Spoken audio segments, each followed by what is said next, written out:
शेतकरी आणि दिव्यांगांच्या प्रश्नावर मुख्यमंत्र्यांची भेट घेणार, सकारात्मक निर्णय घेतला नाही तर तिसऱ्या आघाडीचा निर्णय, बच्चू कडूंचा इशारा।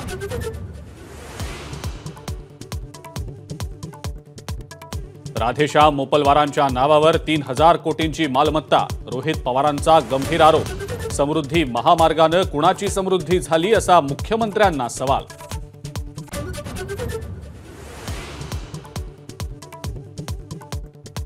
कॅन्टोन्मेंट बोर्डाच्या जमिनी आता नगरपालिकांकडे।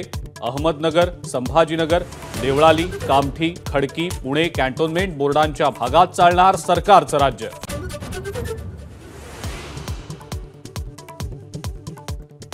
मुंबईतल्या 8 रेल्वे स्थानकांची नावं बदलण्याचा ठराव मुख्यमंत्री मांडणार। Currey Road, Marine Lines, Cotton Green, Charni Road अशी इंग्रजी नावं जाऊन मराठी नावं येणार।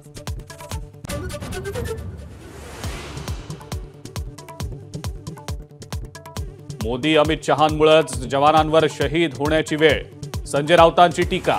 मुंबईत हिट अँड रन करून पळालेला मिहीर शहा सुरतमध्ये आहे की गुवाहाटीमध्ये, असाही सवाल।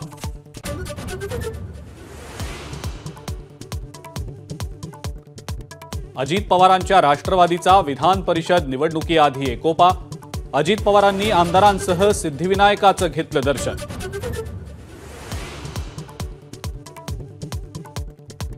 मनोज जरांगेंची शांतता रॅली आज लातूरमध्ये।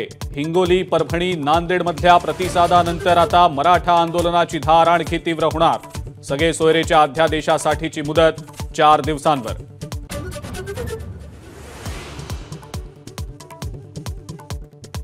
विधान परिषद निवडणुकीसाठी महायुतीची मोठी जबाबदारी फडणवीसांच्या खांद्यावर। पहिल्या आणि दुसऱ्या पसंतीचं गणित फडणवीस आमदारांना शिकवणार।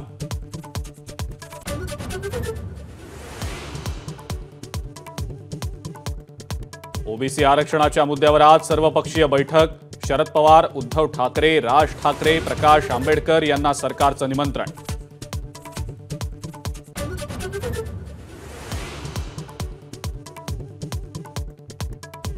मनसेमधून वंचितमध्ये गेलेले पुण्याचे वसंत मोरे आजपासून पुन्हा उद्धव ठाकरेंसोबत। दुपारी मातोश्रीवर करणार पक्षप्रवेश।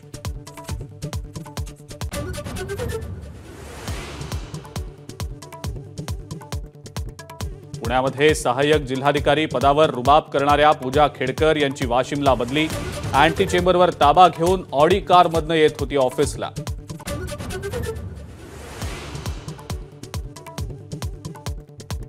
वरळी हिट अँड रन प्रकरणात आरोपी मिहीरला पळून जाण्याचा वडील राजेश शहाचा सल्ला, तर मिहीर चालवत असलेली गाडी लपवण्याचा आरोपींचा डाव। पोलीस तपासात माहिती समोर।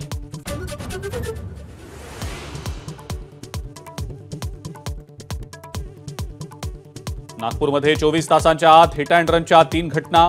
गिट्टी खदान पोलीस ठाण्याच्या हद्दीत कारच्या धडकेत एकाचा मृत्यू, तर दुसऱ्या अपघातात मॉर्निंग वॉकला गेलेल्या तरुणाला कारनं उडवलं, तर भरधाव बसनं वृद्ध सायकल स्वाराला उडवलं।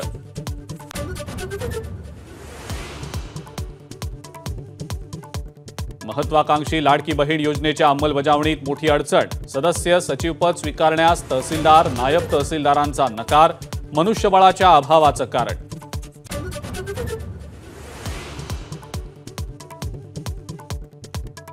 आणि रवी शास्त्री म्हणतात, टेस्ट मॅचेस 5-6 टीममध्येच खेळवा। प्रेक्षकांनी भरलेली स्टेडियम्स बघायची तर T20 मॅचेस वाढवा, असाही सल्ला। नमस्कार। मन सुद्धा तुझं ही वेगळ्याच प्रकारची मालिका तुम्हा सगळ्यांना खूप आवडली होती। याचा दुसरा सीझन कधी येणार अशी विचारणा झाली। प्रतीक्षा संपली आहे मित्रांनो, येतोय मन सुद्धा तुझाचा दुसरा सीझन। होय मन सुद्धा तुझं।